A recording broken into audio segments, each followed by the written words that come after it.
أعوذ بالله من الشيطان الرجيم.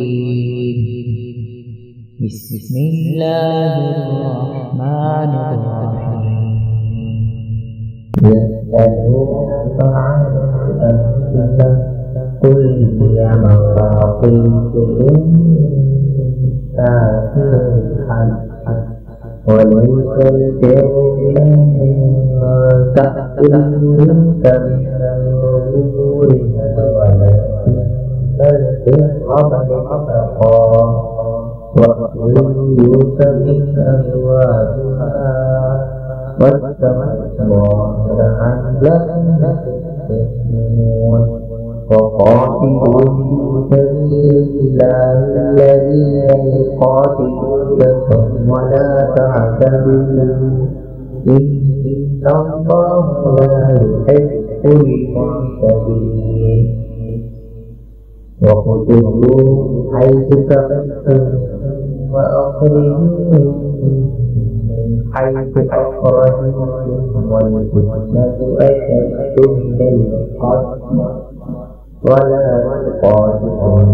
عند المسجد الحرام حتى يقاتلوكم فيه فإن قاتلوكم فاقتلوهم كذلك جزاء الكافرين فإن انتهوا فإن الله غفور رحيم وقاتلوهم حتى لا تكون فتنة ويكون الدين لله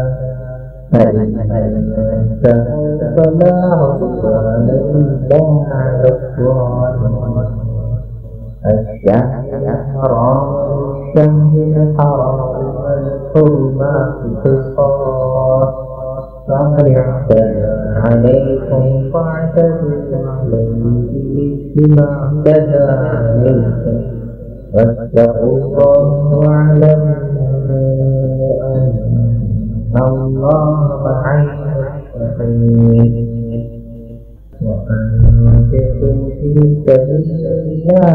ولا تلقوا بأيديكم إلى التهلكة وأحسنوا إن الله يحب المحسنين وأتموا الحج والعمرة لله فإن أحسنتم فما استيسر من الهدي ولا تحلقوا رؤوسكم حتى يبلغ الهدي محله فمن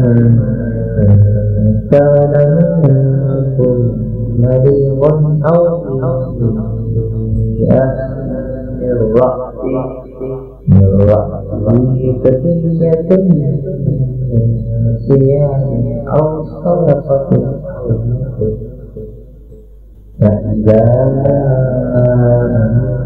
أنتم فمن تمتع بعمرته والحج فاستيسر من الهدي فمن لم يجد فصيام ثلاثة أيام في الحج وسبعة إذا رجعتم تلك عشرة كاملة ذلك لمن لم يكن أهله حاضر المسجد الحرام واتقوا الله واعلموا أن الله شديد العقاب.